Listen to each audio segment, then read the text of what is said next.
하나님은 영이시니 예배하는 자가 영과 진리로 예배할지니라. 아멘.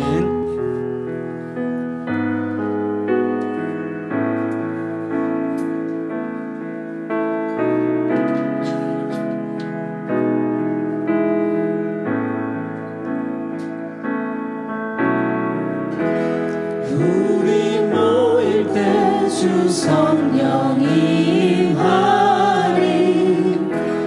우리 모일 때 주 이름 높이. 우리 마음 모아 주를 경배할 때 주님 축복하시리.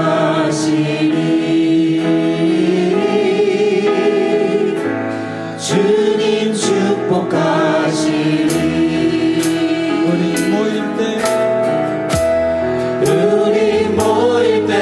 주 성령이 임하리. 우리 모일 때 주 이름 높이.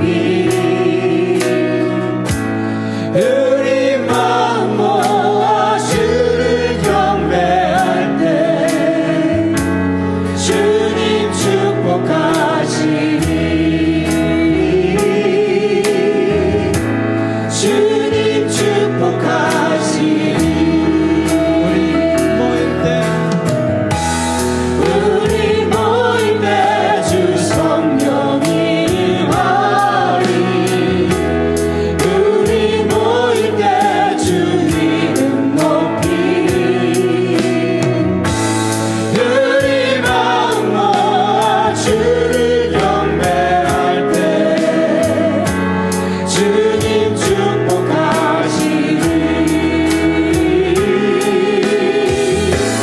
주님 축복하시리. 우리는 하나님의 자녀, 우리는 하나님의 자녀. 주 사랑 안에 우리 거할 때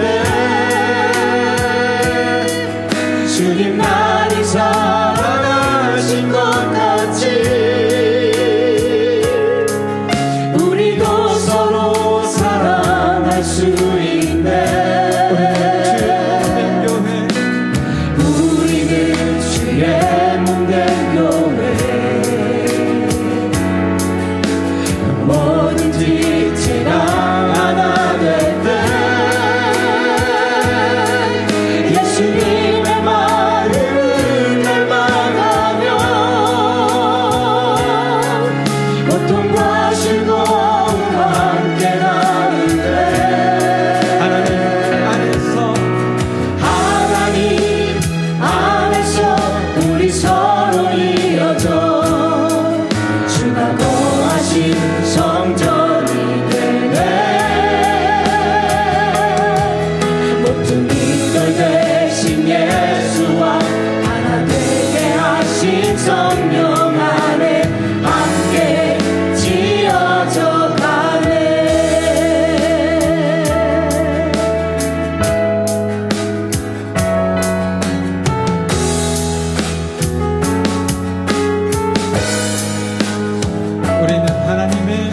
우리는 하나님의 자녀.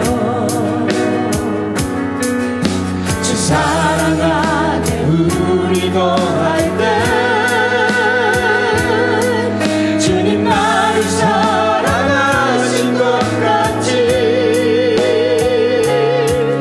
우리도 서로 사랑할 수 있네.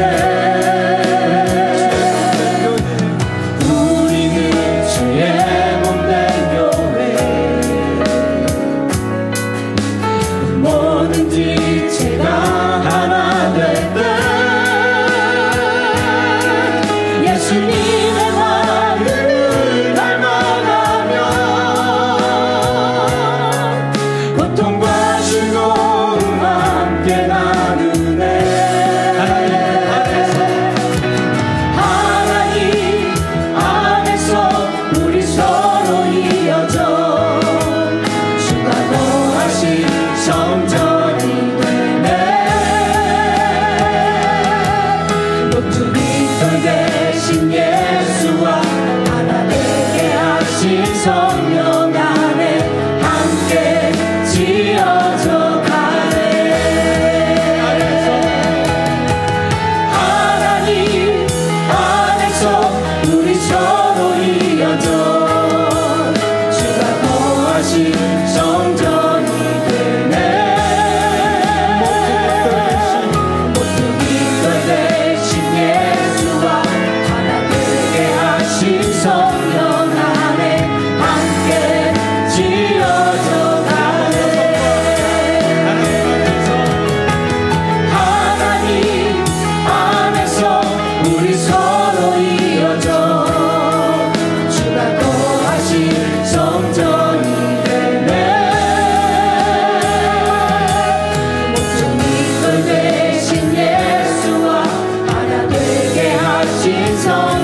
하는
우리를 위해서 말씀 전하시는 목사님에서 한 목소리로 기도하겠습니다. 기도합시다.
사랑이 충만하시고 공의로우신 하나님 아버지, 저희들을 주님 안에 믿음으로 하나 되게 도와주시고 늘사랑교회로 묶어주셔서 거룩한 주일날 한자리에 모여 귀한 예배드리게 하심에 감사와 찬송을 드립니다. 주님께서 받으실 온전한 예배가 드려지게 하시고 예배의 주가 되시는 주님께서 홀로 영광 받아 주시옵소서. 저희들을 위해 이 땅 가운데 14년 전 늘사랑교회를 세워주시고 건강한 교회로 성장하게 하심에 또한 감사를 드립니다. 저희 교회의 머리 되시는 주님, 저희 교회가 새 조직과 목장과 직분을 세워 2025년을 시작하려 합니다. 한 몸을 이루어 성령께서 하나 되게 하신 뜻을 힘써 지켜나가며 하나님의 나라를 이루어가는 교회 되게 하여 주시옵소서. 사랑으로 더욱 단단한 몸을 이루어 나가며 사단 마귀가 틈타지 못하는 건강한 교회 되게 하여 주시옵소서. 늘 진리의 말씀과 뜨거운 기도와 사랑의 교제가 충만한 교회가 되게 하시고 주님 오시는 그날까지 우리 교회를 붙들어 주셔서 예수 그리스도의 복음을 증거하는 아름다운 교회가 되게 하여 주시옵소서. 세우신 담임 목사님 영육간에 강건하게 하셔서 하나님의 사명을 잘 감당하게 하시고 동역하는 부교역자님들과 목자님들에게도 충만한 은혜를 부어주셔서 하나님의 나라를 세워가는 데에 부족함이 없게 하여 주시옵소서. 이 모든 것을 통해 사랑과 행복이 넘쳐나는 신앙의 공동체가 되게 하여 주시옵소서. 이 시간 말씀 들고 단위에 서신 목사님을 붙들어 주시고 성령님 함께 하셔서 전하는 말씀이 저희 마음속에 깊이 새겨질 수 있도록 인도하여 주시고 은혜와 기쁨이 충만한 시간 되게 하여 주시옵소서. 주님의 몸된 교회 위에 찬양과 식사 봉사와 각양의 모양으로 헌신하는 모든 손길에도 하나님의 은총과 복이 넘쳐나도록 내려주시옵소서. 모든 것 감사드리며 예수 그리스도의 이름으로 기도드리옵나이다. 아멘.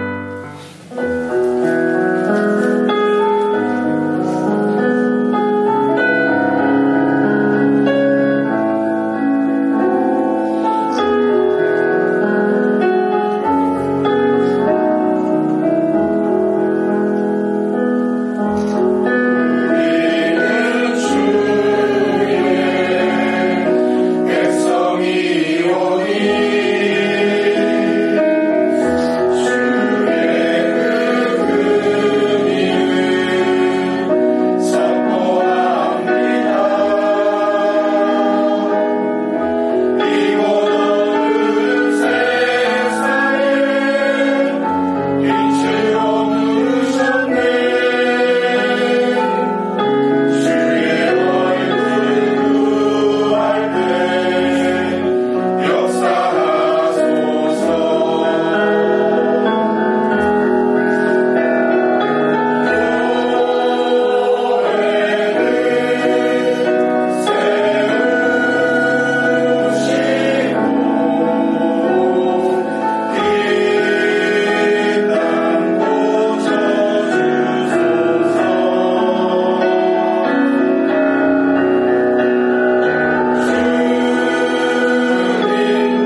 다 같이 일어나셔서 하나님 말씀 봅니다. 하나님 말씀은 마태복음 5장 13절부터 16절까지 말씀입니다.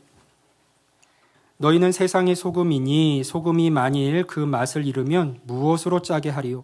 후에는 아무 쓸데없어 다만 밖에 버려져 사람에게 밟힐 뿐이니라.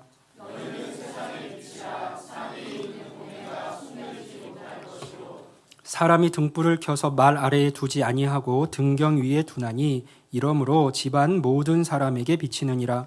이같이 너희 빛이 사람 앞에 비치게 하여 그들로 너희 착한 행실을 보고 하늘에 계신 너희 아버지께 영광을 돌리게 하라. 아멘. 이 자리에 앉으시면서 옆 사람과 같이 인사합니다. 사랑합니다. 축복합니다.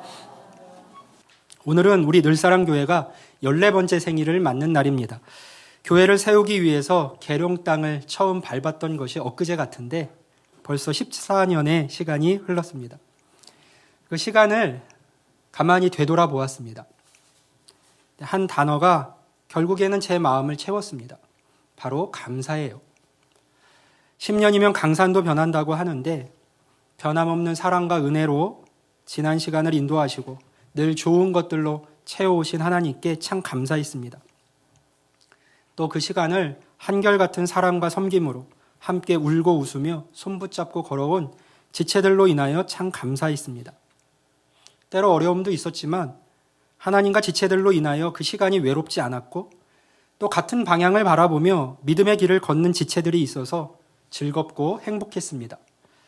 우리의 신앙 여정을 위하여 먼저 이 모든 일들을 계획하시고 또 이곳에 늘사랑 교회를 세우시고 우리를 모이게 하신 그 하나님을 찬양합니다. 또 하나님의 인도하신 가운데 예수 그리스도께서 머리 되신 이 교회에 몸담고 하나님 나라의 백성으로 살아가는 여러분 모두를 사랑하고 축복합니다. 늘사랑교회에 허락하신 은혜가 이 자리에 있는 여러분의 삶에도 더 풍성히 이어지고 부어져 감사와 새 생명의 역사가 날마다 더해져 갈 수 있기를 주님의 이름으로 간절히 축원합니다. 아멘. 우리 교회 영구 모토는 말씀이 삶이 되는 교회, 말씀으로 하나 되는 교회입니다. 처음 교회를 세울 때 주신 그 말씀과 마음을 이 글귀에 담았어요. 원래는 오늘 말씀을 준비하면서 이 글귀를, 이 표어를 세우게 된 말씀을, 의미를 먼저 준비를 했습니다. 새롭게 우리 교회에 함께하게 되신 분들도 있기 때문에 그러한 생각들을 좀 나누면 좋겠다라는 마음으로 말씀을 준비했는데 뒷부분에 원래 좀 전하려고 했던 말씀까지 다 하고 나니 너무 길어져서 창립 주일에 우리 마음이 힘들면 안 되잖아요. 그래서 앞에를 통으로 드러냈습니다. 그래서 그 이야기는 또 다음에 기회가 되면 나눌 거지만 우리 교회가 참 좋은 교회입니다.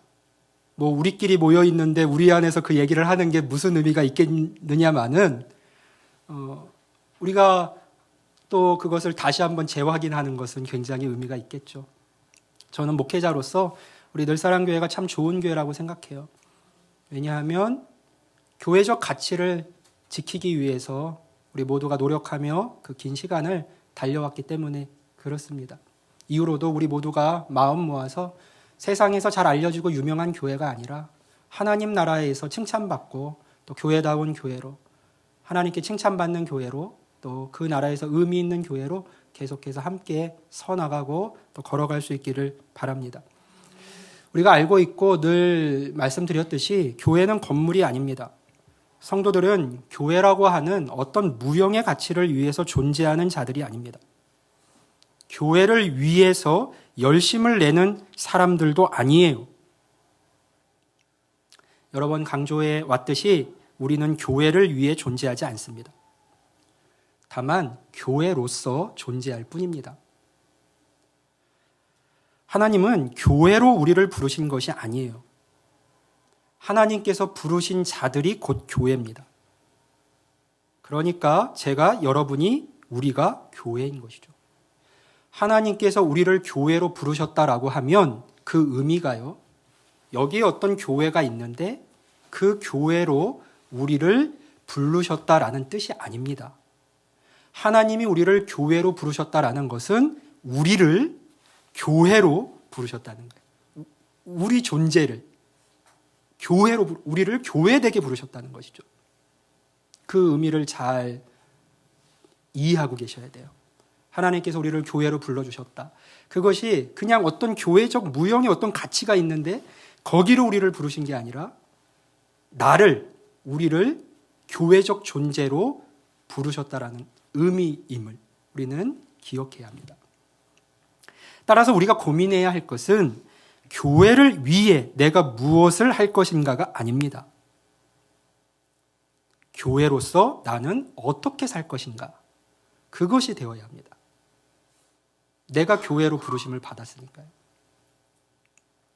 늘사랑 교회는 그런 교회의 본질을 더 잘 배우고 이해하고 연습하여 각 성도를 더 교회답게 살아가게 하기 위해서 세워진 교회 공동체입니다. 교회들이 모여서 연합하고 같이 하나님의 뜻을 이루어가는 교회 공동체인 것이죠. 왜 교회를 교회 공동체라고 부를까요? 교회들이 모여서 함께하기 때문입니다. 그 속에서 내가 교회로서 존재하며 자라나고 교회의 역할과 사명을 감당해가는 것이지, 늘사랑 교회라는 어떤 추상적이고 무형의 단체가 대신 그 일을 해줄 수 있는 것은 아닙니다. 교회인 우리가 모여 늘사랑 교회를 이룬 것이죠. 교회는 하나님 나라의 모형으로 이 땅에 존재합니다. 따라서 교회에서는 하나님의 통치가 인정되고 그분의 뜻이 이루어질 수 있어야 합니다. 교회에서는요. 그런데 우리가 교회입니다. 그렇다면 이 일이 어디에서 이루어져 가야 할까요? 바로 교회인 우리 안에서 이루어져야 합니다. 따라서 여러분 한 사람 한 사람이 교회로서 존재하며 살아가고자 하는 결심을 갖지 않는다면 우리가 이렇게 함께 모여 예배하는 것도 결국은 의미 없는 것이 되어버립니다. 2025년을 준비하고 시작하면서 하나님께서 계속해서 특별한 마음을 제 안에 부어주셨어요. 말씀이 삶이 되고 말씀으로 하나 되는 우리 교회의 그 사역과 사명이 우리 안에만 머무를 것이 아니라 이제는 더욱더 바깥으로 확장되어야 한다라는 마음입니다. 그 과정에서 주신 말씀이 바로 오늘 본문 말씀인데요. 예수님은 마태복음 5장 13절에서 이렇게 말씀을 하셨습니다. 우리 같이 한번 읽어볼까요? 시작.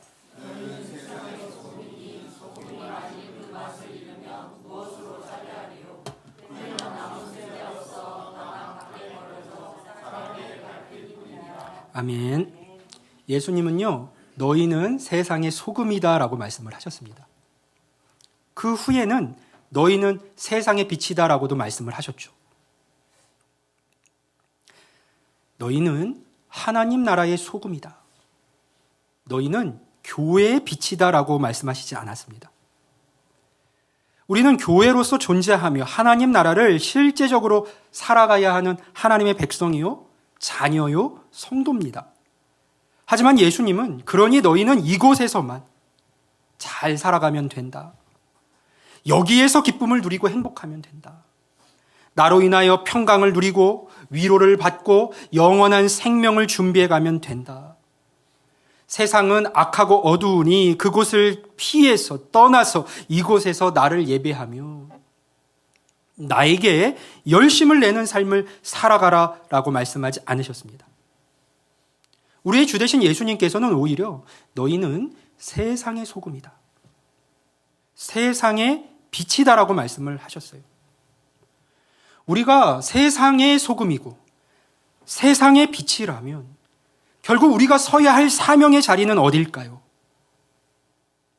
우리가 결국 마음을 쓰고 힘을 다해야 할 자리는 어딜까요? 우리가 결국 교회로서 그 역할과 책임을 다해야 할 곳은 과연 어딜까요? 우리를 교회로 부르시고 자라나게 하시는 하나님께서 결국 우리를 보내실 그 자리는 어딜까요? 바로 세상입니다. 성도들이 이것을 자주 놓치곤 합니다. 어떤 교회는 또 어떤 목회자들은 성도들로 하여금 자꾸만 세상을 떠나서 교회에만 머무르도록, 여기에만 있도록 요구하고 독려하기도 합니다. 교회 안 사역에만 집중하는 성도로 훈련하기도 합니다. 마치 우리의 신앙 여정이 여기에서 시작되고 여기에서 끝나야 할 것처럼 독려하기도 하죠. 그렇습니다. 우리는 분명 하나님께로, 교회로 또 부르심을 받았고 이곳에서 믿음의 삶을 훈련하며 자라나야 합니다. 하지만 왜 그렇게 해야 합니까? 왜 하나님께서 교회를 세우시고 또 함께 교회 공동체를 이루어 그런 믿음의 훈련을 계속해서 하게 하셨습니까? 세상으로 보내시기 위함입니다. 세상의 소금과 빛으로 존재하며 살아가게 하시기 위함임을 우리는 결코 잊어서는 안 되는 것이죠. 사도행전 1장 8절에서 부활하신 예수님은 하늘로 오르시기 전 제자들에게 이렇게 말씀을 하십니다. 오직 성령이 너에게 임하시면 너희가 권능을 받고 예루살렘과 온 유대와 사마리아와 땅끝까지 이르러 내 증인이 되리라 하시니라. 아멘. 자, 제자들을 교회로 부르시고 교회로 세우신 예수님께서는 그들로 하여금요, 성전이 있는 예루살렘에만 머무르며 생활할 것을 말씀하지 않으셨어요.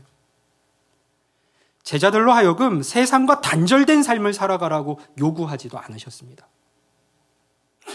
오히려 복음을 들고 세상으로 더 멀리 나아가라고 말씀을 하셨어요. 요한복음 15장 18절과 19절에서 예수님은 세상과 우리와의 관계가 어떠한지를 가르쳐 주십니다.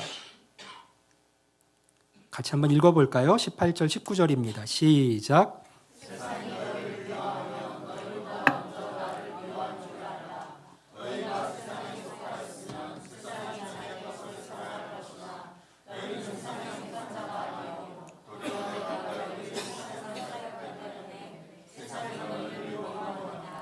아멘. 자, 예수님은 참되셨지만 세상은 예수님을 미워했습니다. 구원자로 오신 예수님을 십자가에 못 박아 버렸습니다. 자신들의 구원자로 오신 예수님을요. 믿음 안에 있는 우리는 이제 세상에 속한 자들이 아닙니다. 예수님께 속한 자들이 되었습니다. 예수님을 미워한 세상이 우리를 사랑할 리가 없겠죠. 분명 우리를 미워하여 우리의 믿음을 방해할 거고 우리의 이런 믿음의 도전들을 싫어할 겁니다. 우리가 하나님께로 나아가고 하나님의 뜻을 이루며 하나님 나라를 살아가고 전파하는 것을 거절하고 힘써 무너뜨리려고도 할 겁니다. 그러니 이제 우리는 어둡고 썩어져가는 그 세상을 피해서 주님 안에만 머무르고 믿는 자들하고만 교제하며 관계를 맺고 교회 안 사역에만 집중하면 되는 걸까요? 하나님만 찾고 하나님 앞에서만 열심을 부리며 살아가면 과연 주님께서 칭찬하시고 기뻐하실까요? 과연 그것이 우리를 교회로 부르고 세우신 하나님 아버지의 뜻일까요? 이어지는 예수님의 기도를 들어보세요. 요한복음 17장 17절 이하의 말씀인데요. 우리 17절부터 21절까지를 한 절씩 교독해 봅니다. 그들을 진리로 거룩하게 하옵소서. 아버지의 말씀은 진리니이다.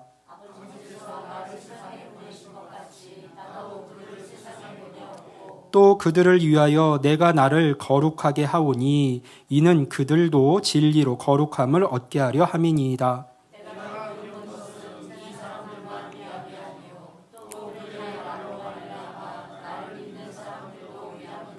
아버지여, 아버지께서 내 안에 내가 아버지 안에 있는 것 같이 그들도 다 하나가 되어 우리 안에 있게 하사 세상으로 아버지께서 나를 보내신 것을 믿게 하옵소서. 아멘. 자, 하나님께서 세상을 사랑하셔서 영생을 얻게 하시기 위해 예수님을 세상에 보내셨습니다. 어두운 세상에 예수님을 빛으로 보내신 것이죠. 세상은 예수님을 미워했지만 예수님은 세상에서 당신의 사명을 완수하셨습니다. 끝까지요.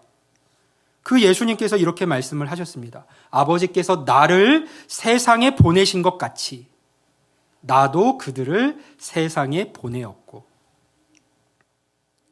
그런데 그냥 보내시지 않았어요. 또 그들을 위하여 내가 나를 거룩하게 하오니. 우리를 위하여 예수님 스스로가 자신을 거룩하게 하셨대요.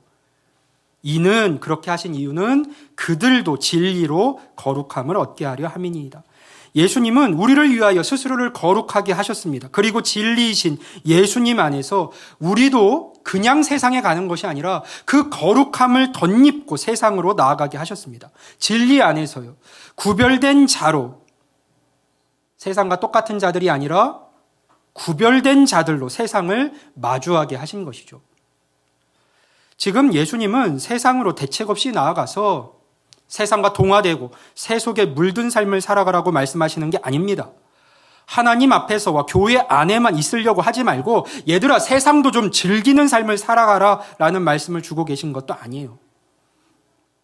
세상으로 보내셨다는 게 그런 의미가 아니라는 것이죠. 다만 우리가 세상으로 나아가야만 하는 이유를 지금 밝히고 계신 겁니다. 왜 우리가 세상으로 나아가야 할까요? 이유는 하나예요.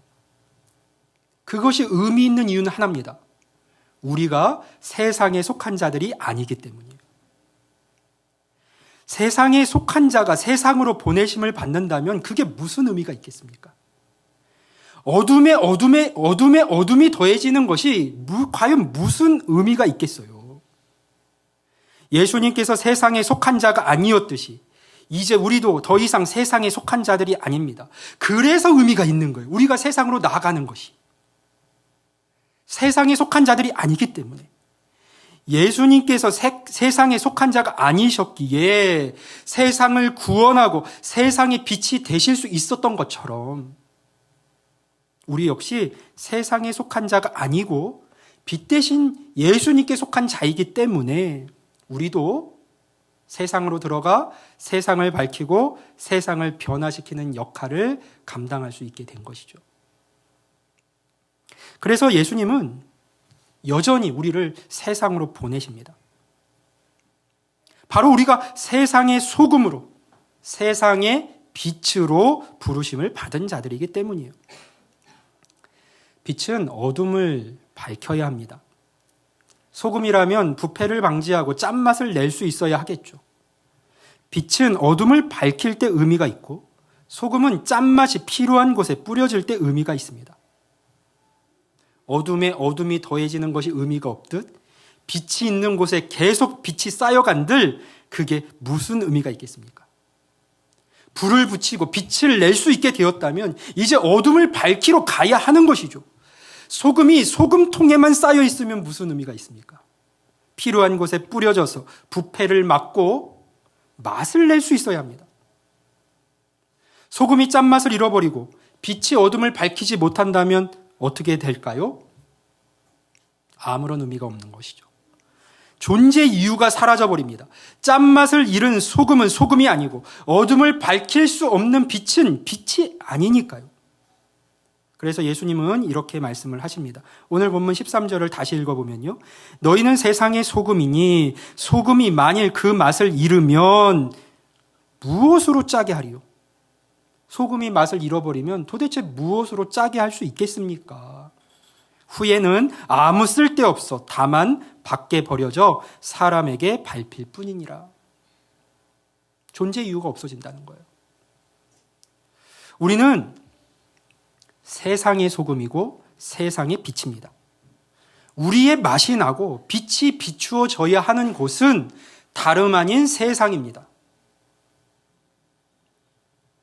그곳에서 우리는 과연 어떤 존재들입니까?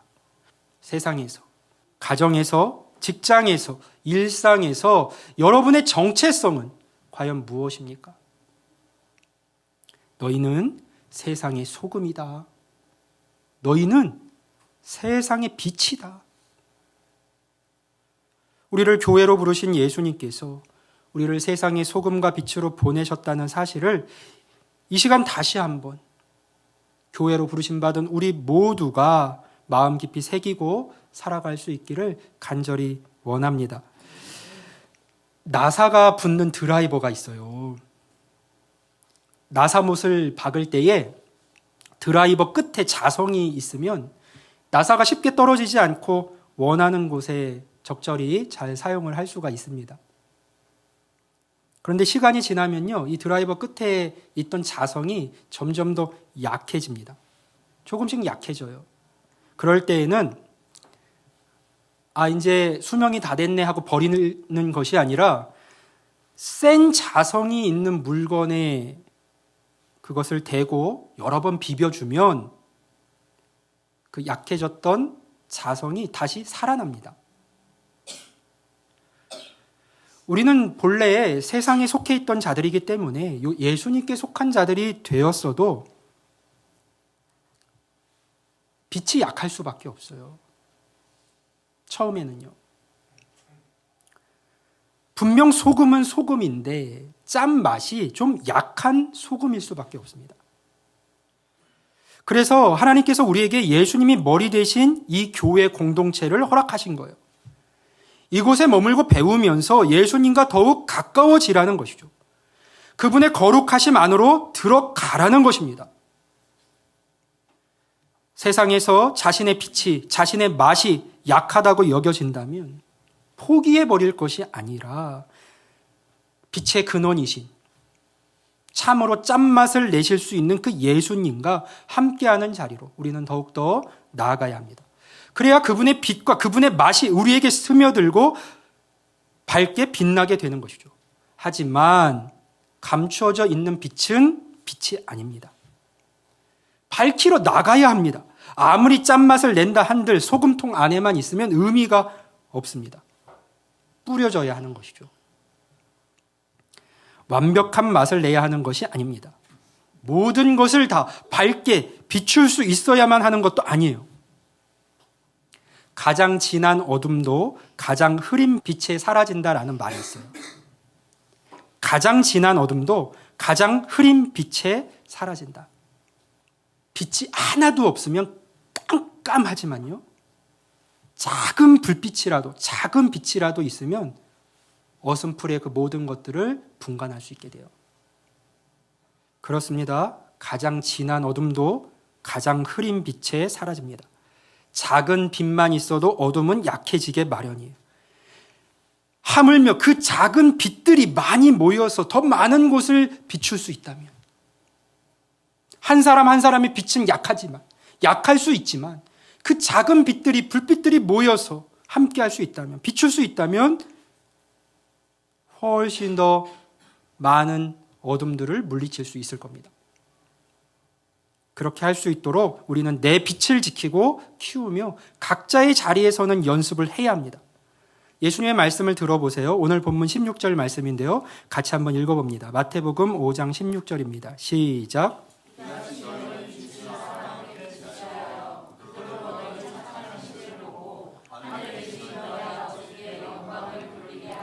아멘. 자, 예수님의 뜻은 분명하죠. 우리 빛을 사람 앞에 비치게 하라는 겁니다. 빛은 말 아래에 두는 사람은 없어요. 지금 예수님이 말씀하신 말이라고 하는 것은 약 9리터 정도의 물을 담을 수 있는 통을 말하거든요. 아무리 밝은 빛도 깊은 통 아래에 두면 밖을 비출 수가 없는 법입니다. 등경 위에 두어야 하죠. 그래야 모든 사람에게 빛이 비치게 됩니다. 마찬가지로 우리의 빛도 감추어 들 것이 아니라 세상을 향할 수 있어야 한다는 거예요. 그래서 그 빛을 허락하신 하나님 아버지께 세상이, 사람들이 영광을 돌리게 하는 것, 그것이 바로 교회로 부르심 받은, 그리고 세상으로 보내심을 받은 우리의 사명입니다. 이 말씀 속에서 앞으로 우리 교회가 나가야 할 방향을 발견하게 되었어요. 여러 번 나누기도 했던 말씀이지만 다시 한번 이것을 우리 교회의 사명으로 여러분들이 마음에 담을 수 있길 바랍니다. 바로 세상의 소금과 빛이 되는 교회예요. 이게 그냥 우리 교회의 공동체 하나의 표어로 들려지고 선포되고 잊혀지는 게 아니라 실제적으로요, 주님의 말씀 그대로 세상의 소금과 빛이 되는 교회예요. 어떻게 하는 것이 세상의 소금과 빛의 사명을 감당하는 걸까요? 예수님의 말씀 속에 답이 있습니다. 그들로 너희 착한 행실을 보고. 예수님은 이같이 너희 빛이 사람 앞에 비치게 하여 그들로 너희 착한 행실을 보고라고 말씀하셨잖아요. 그러니까 빛을 사람 앞에 비치게 하는 것이 곧 그들로 우리의 착한 행실을 보게 하는 것이고, 그들로 우리의 착한 행실을 보게 하는 것이 곧 사람 앞에 빛을 비치게 하는 것이 됩니다. 올해에는 우리가 모일 때마다 이 방법이요. 어떻게 하면 빛을 비칠 수 있을까? 어떻게 하면 우리가 이 착한 행실을 행하여 사람들에게 이 빛을 비칠 수 있을까 하는 것을 찾고 이 방법에 대해서 나누고 이 방법을 실천해가는 도전을 많이 하려고 합니다. 그래서 하나님이 보시기에 착한 일을 많이 하는 착한 교회가 우리 늘사랑 공동체적으로도, 교회 공동체적으로도, 또 교회로 부르심 받은 우리 한 사람 한 사람 적으로도 하나님 보시기에 착한 일을 많이 하는 착한 교회가 되보려고 해요. 말씀대로 이 지역에 있는, 더 나아가 세상의 사람들이 우리의 착한 행실을 보고 하나님 아버지께 영광을 돌리게 되는 그 역사를 한번 만들어가 보려고 합니다. 가슴 벅차죠. 저는 벅차더라고요. 어떤 일이 일어날지. 최근 설문조사에서 한 달 전쯤 나왔던 설문조사예요. 비개신교인의 한국교회 신뢰도가 14.3%밖에 되지 않는다는 기사를 보았습니다. 14.3%요. 불교나 천주교는 막 50%에 육박을 하는데, 심지어 원불교도 17%가 넘는데, 한국에서 가장 많은 성도를, 신자를 두고 있는 개신교의 신뢰도가 14.3%밖에 되지 않는다. 생각해 봅니다. 과연 사람들은 무엇을 근거로 이러한 평가를 내렸던 것일까요? 사람들은 도대체 무엇을 보고 어떤 종교에는 호감을 갖거나 싫어하게 된 걸까요? 무엇 때문에 어떤 종교는 신뢰하지만 어떤 종교는 신뢰하지 못하게 된 걸까요? 그들이 과연, 자, 우리 이제 각 종교를 알아보자라는 마음으로 각 종교의 교리를 열심히 공부하고 면밀히 살펴본 후에 그 교리의 논리와 진실에 입각해서 이러한 판단을 내린 걸까요? 그렇지는 않을 겁니다. 일반적인 사람들이 타 종교의 교리에 얼마나 관심을 갖겠습니까? 일반적인 사람들이 먼저 접하게 되는 것은 우리 안에 있는 이 교리가 아니라 그 신앙을 가진 사람들의 삶일 겁니다. 결국은 각 신앙을 가진 사람들이 그들이 만나는 이 만남과 관계 속에서 드러나는 그 생활에서 어떤 태도를 보였느냐가 관건인 것이죠. 세상이 사람들이 기독교에 대해서 보고 있는 모습은 무엇입니까? 세상의 빛과 소금으로서 보이는 그 착한 행실들입니까? 아니면 눈살을 찌푸리게 하는 모습들입니까? 우리는 사실 세상에서 교회의 신뢰도가 이처럼 추락한 이유를 잘 알고 있습니다. 뉴스 미디어에 날마다 등장하는 교회들과 목사들과 기독교인들의 모습이 어떠합니까? 일상적인 삶에서 경험되는 그리스도인들의 모습은 과연 어떠합니까? 사람들은 교회를 향해서 묻고 있습니다. 세상은 교회를 향해서 묻고 있어요. 지금 이 세상에 기독교가 무슨 가치가 있는가? 지금 이 세상에 복음이 무슨 가치가 있느냐고 묻고 있습니다. 그런데 사실 이 질문은요, 현대에 와서야 던져진 것은 아닙니다. 기독교가 무가치하다는 주장은 이미 성경 안에도 있고 초기 기독교 때부터 있어 왔습니다. 2세기 후반 로마의 철학자 켈수스는 기독교를 제국의 하등 쓸모없는 미신 종교로 치부해버리기도 했습니다. 그때나 지금이나 기독교를 향한 질문은 전혀 새로울 것이 없지만 도대체 기독교가 이 세상에 무슨 가치가 있는가라고 하는 질문은 전혀 새로울 것이 없지만 달라진 것이 하나 있어요. 그때와 달리 지금의 교회는 이 질문에 대해서 대답할 말이 매우 궁색해졌다는 것입니다. 기독교가 이 세상에 어떤 가치가 있느냐라고 할 때 현대 교회, 현대 기독교는 그 질문에 답해 줄 말이 매우 궁색해져 버렸어요. 세상에 대해서요. 초기 그리스도인들은 세상의 질문 앞에서 분명한 대답을 가지고 있었습니다. 그것은 어떤 기독교의 교리나 변증과도 같은 이론적 설명에 관한 것이 아니었어요.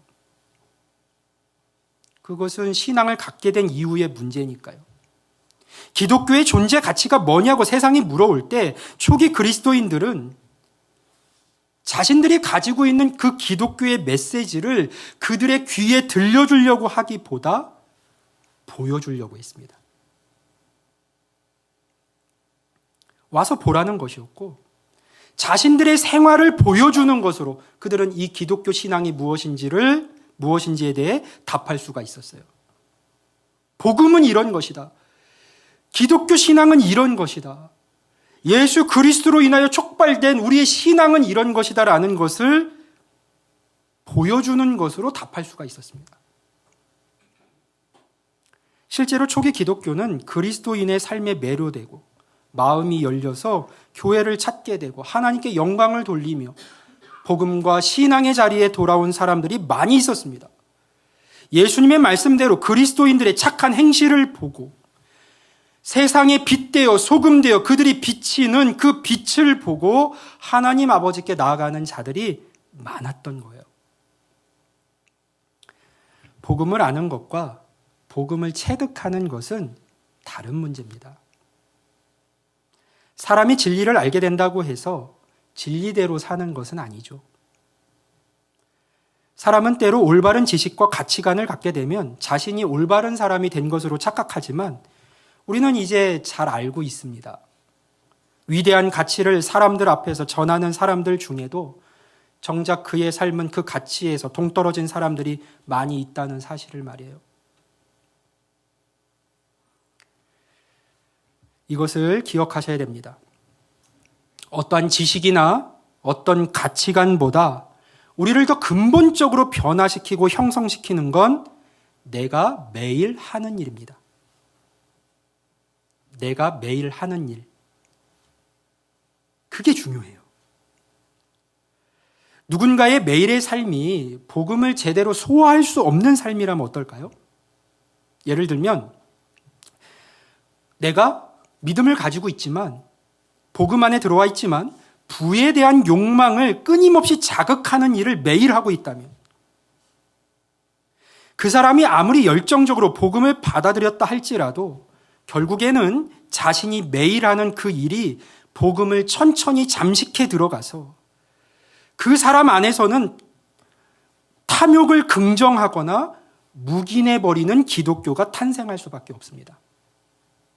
자신이 매일 하는 일이 그것이다 보니까 타협하고 합리화하면서 자신 안에 있는 탐욕을 긍정하거나 그러한 행태들을 묵인하는 기독교가 탄생할 수밖에 없는 것이죠. 그렇다면 생각해 봅니다. 우리가 여러분이 매일 몸으로 하는 그 일은 무엇입니까? 여러분이 하는 일은 매일같이 하는 일은 과연 무엇입니까? 우리가 기독교 신앙을 이 성경의 가르침을 이 놀라운 복음을 체화하려면 우리 삶에서 몸의 반응을 익혀가는 게 정말로 중요합니다. 머리로만 계속 그 신앙의 지식을 쌓아가는 것이 아니라 그 알고 듣고 배우게 된 그 가치를 삶에서 몸의 반응으로 익혀가는 게 정말 너무나 중요한 거예요. 왜 많은 성도들이 하나님에 대해 알고 복음의 가치를 신뢰하며 그 은혜를 고백하고 누리는 삶을 살아가면서도 세상에서의 삶과는 자꾸만 분리되는 신앙의 길을 걷게 되는 걸까요? 머리로는 계속 하나님에 대한 지식을 쌓아가지만 삶으로 몸의 반응을 익혀가지는 않기 때문이에요. 체화하는 과정을 거치질 않는 것이죠. 운전면허 땄다고 운전 잘하나요? 아니에요. 그것을 체화하는 과정이, 몸으로 익히는 과정이 반드시 필요합니다.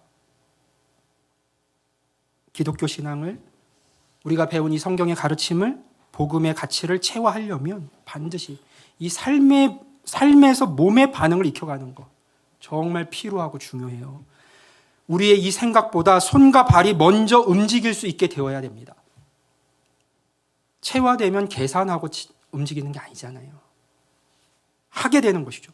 우리가 진정 세상의 소금과 빛으로 살아가고자 한다면 결국은 예수님 안에서 착한 일을 매일같이 실천하여 우리 몸에 체득되게 해야 합니다. 과거에나 지금에나 세상은 기독교의 의미와 가치를 물을 겁니다. 우리가 그에 대한 답으로 교리를 먼저 말한다면 중요하지만, 그러나 그것에 대한 답으로 교리를 먼저 말한다면 그들은 너희들의 삶을 보라고 말할 거예요. 그들로 하여금 하늘 아버지께 영광을 돌리게 하는 방법으로 예수님께서 알려주신 방법은 이겁니다. 그들로 너희 착한 행실을 보게 하라는 것. 행함이 없는 믿음은 죽은 믿음이고 우리는 삶으로만 우리의 믿음이 참인 것을, 우리의 신앙이 참된 것임을, 우리가 진정 예수 그리스도의 제자인 것을 세상에 알릴 수가 있습니다. 늘사랑 교회의 지체로서 올 한 해에 함께 이 고민과 착한 일에 동참해 주시기를 바랍니다. 우리가 교회니까요. 우리 모일 때마다 믿는 자로서 가정과 직장과 이 지역에서, 더 나아가 우리 세상 가운데 실천해 가야 할 착한 일이 무엇일까를 찾고 실천해 주십시오. 그래서 이랬으면 좋겠어요. 가족들이 모이잖아요. 여러 가지 일상도 나누지만 꼭 이 고민도 같이 하면 좋겠어요. 우리가 할 수 있는 착한 일이 뭘까? 작은 일도 좋아요. 길에서 쓰레기 하나를 줍는 거, 아니면 누군가에게 작은 위로와 격려의 선물을 해주는 것. 예수님 작은 자 하나에게 냉수 한 그릇을 떠주는 것도 의미 있다고 하셨잖아요.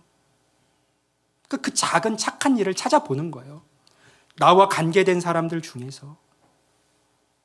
목장도 올해는 좀 그렇게 같이 움직여 보려고 합니다. 제 주일 설교 가지고 안 나누셔도 괜찮아요. 다 들으셨잖아요. 함께 모이시면 그거 논의해 주세요. 우리 목장 식구들이 취할 수 있는, 실천할 수 있는 착한 일이 뭘까? 그거 같이 찾고 고민해 보는 거예요. 그리고 또 한번 실천해 보는 겁니다. 목장교회 이름으로. 그리고 교회로 존재하는 개인이 삶에서 실천했던 것들 나누는 거예요. 지난 한 주 동안 이런 착한 일을 한번 도전해 봤어. 이런 마음과 이런 생각이 들었어. 다음에는 또 이런 착한 일을 한번 해보려고 해. 도전해 보려고 해. 그런 거 같이 나누면서 서로 격려하고 또 위로하고 하나님 기뻐하시는 착한 교회로 서나가는 우리가 되면 참 좋겠다는 생각을 가지고 있습니다. 그래서 올 한 해 동안 진행해갈 이 사역을 착한 일 프로젝트라고 명명하고 온 교회가 함께 이 일에 힘써가 보려고 합니다. 저 뒤에다가 착한 일 프로젝트 통도 만들어 놓을 거예요. 여러분들이 또 교회 공동체적으로 함께 하면 좋겠다, 이런 착한 일을 우리가 그런 생각들 마음에 주신다면 거기다가 마음껏 넣어주세요. 그러면 리더들이 같이 논의해서 먼저 우리가 실천할 수 있는 것부터 준비하고 한번 진행해가 보도록 하겠습니다. 그렇게 매일매일 착한 일을 찾고 한번 하나씩 실천해가 보는 것이죠. 그러면요, 하나님은 생명이시거든요. 우리의 기독교 신앙은 살리는 신앙입니다. 주님의 말씀대로 우리가 이러한 삶을 살아가면 우리의 그 착한 일이 결국 그들을 살릴 것이고 그것이 우리를 살릴 것이고 가정을 살리며 교회를 살리는 것을 우리는 목도하게 될 거예요. 하나님은 생명이시고 살리는 분이니까요. 주님께서 핏값으로 세우신 우리 늘사랑 공동체가 그리고 교회로 움직이는 교회로 존재하는 우리 각 사람이 생활에서의 착한 일들을 통해서 하나님 앞에서 착한 교회로 인정받게 되기를 주님의 이름으로 축복합니다. 세상의 소금과 빛으로 살아내요. 세상의 소금과 빛으로 살아내요. 나를 만나는 사람들로 하여금 하나님 아버지께 영광을 돌리게 하는 교회다운 교회, 생명력 있는 교회로 세워질 수 있기를 간절히 바랍니다. 그래서 하나님 앞에서 잘했다 칭찬받고 하나님 나라를 우리가 풍성히 누리며 그것을 나누고 그분의 기쁨에 참여하는 우리 모두가 될 수 있기를 주님의 이름으로 간절히 축원합니다. 아멘. 아멘. 우리 이번 주, 우리 한 해 동안 해나갈 일이지만 이번 주 하나님 나라의 실천 상황은 두 가지입니다. 첫째는 세상의 빛으로서 내가 서 있는 자리에서 할 수 있는 착한 일이 무엇일까를 한번 찾고 실천해 보는 거예요. 내 몸에 익숙해지도록. 그리고 또 하나는 우리 한 해 동안 마음에 품고 내 삶의 착한 일을 통해서 생명을 건질, 생명을 나누어 줄 그 태신자를 찾고 마음에 품는 한 주간을 지나보는 겁니다. 그래서 우리가 서 있는 자리가 하나님 나라로 화하고 무엇보다 우리의 그 착한 일을 통하여 생명이 살아나는 역사를 경험하는 날들이 이어질 수 있기를 간절히 바랍니다. 이 시간 함께 기도하실 때에 우리 늘사랑 교회가 그리고 교회로 부르심 받은 우리가 말씀이 삶이 되는 교회, 말씀으로 하나 되는 교회가 되기를 우리 사모하면서 같이 기도할 수 있으면 좋겠습니다. 또 세상에 속하지 않고 예수님께 속한 자로서 이제 예수님을 힘입어서 내 모든 삶의 자리에서 세상의 소금으로 빛으로 살아가기를 결단하면서 같이 기도합니다.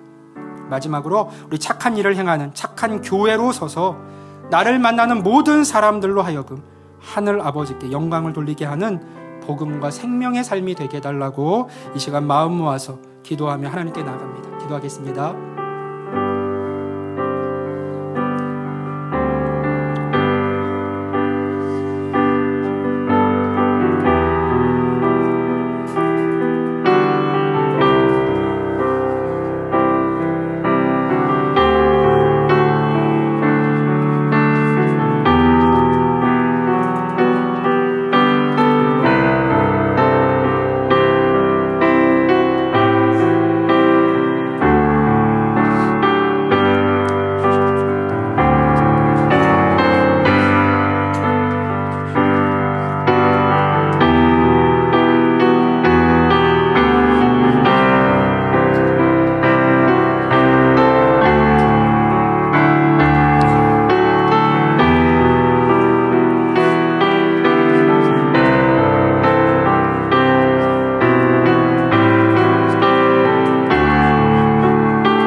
말씀 예수님의 이름으로 기도합니다. 아멘.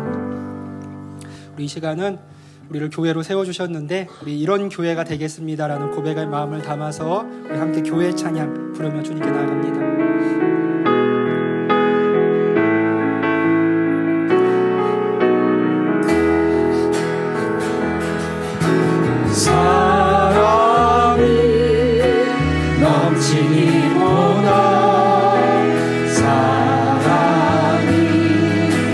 넘치는 교회 섬김을 원하기보다 섬김의 기쁨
참 좋으신 하나님 아버지, 하나님의 거룩하신 뜻에 따라 이 땅에 14년 전에 늘사랑 교회를 세워주시고 교회로 부르심 받은 우리 모두가 이 교회 공동체에 모여 하나님 아버지의 뜻을 이루며 힘써 달려갈 수 있도록 은혜 주신 것 참 고맙고 감사합니다. 무엇보다 우리 늘사랑 교회를 부끄럽지 않은 교회로 세워주시고 하나님 보시기에 아름다운 교회로 사랑과 섬김과 돌봄이 넘치는 교회로 이끌어 주신 것 참 고맙고 감사합니다. 하나님 이후로도 우리가 흔들리지 않고 세상의 가치와 성공을 뒤로 한 채 십자가의 길을 쫓아 예수님이 우리에게 본을 보여주신 그 본을 쫓아 살아가며 열매를 맺고 하나님을 본받는 또 예수 그리스도를 본받는 닮아가는 자들이 성도들이 많은 교회로 계속해서 서나갈 수 있도록 하나님 우리와 함께하여 주옵소서. 그 믿음의 길을 함께 걷고 있는 지체들 한 사람 한 사람의 삶에 크신 은혜와 복락을 더해 주시되 아버지 우리를 교회로 불러주셨사오니 교회로서 움직이는 교회로서 살아갈 때 우리 각 사람도 부끄럽지 않은 신앙을 가지고 또 주님께서 기뻐하시는 교회로 날마다 성장해 갈 수 있도록 하나님 도와주옵소서. 이젠 우리가 함께 모여 신앙을 배우고 즐거움을 누리며 살았던 그 시간을 벗어나서 더욱더 주님께서 말씀하신 대로 세상의 빛과 소금의 역할을 감당하는 교회로 성장해 가기를 간절히 원합니다. 아버지 하나님 우리 교회가 착한 교회 되게 해주시고 착한 일들을 많이 하는 교회가 되게 해주셔서 아버지 하나님 사람들을 이 지역을 살리며 또 우리도 살고 교회를 살리며 생명력 있는 삶을 살아가는 우리 모두가 되게 하여 주옵소서. 이제는 우리 주 예수 그리스도의 은혜와 아버지 하나님의 무한하신 사랑하심과 성령님의 감동 감화 위로 내주하심이 여기까지 인도하신 하나님을 찬양하며 기쁜 마음으로 예배하고 또한 주신 말씀을 쫓아 착한 교회, 착한 일을 행하는 주님의 교회로 서기로 다시 한번 결심하는 모든 믿음의 권속들 머리 위에 삶 위에 가정과 직장과 자녀들의 인생 가운데 이제로부터 영원토록 함께 하시기를 간절히 축원하옵나이다. 아멘. 아멘.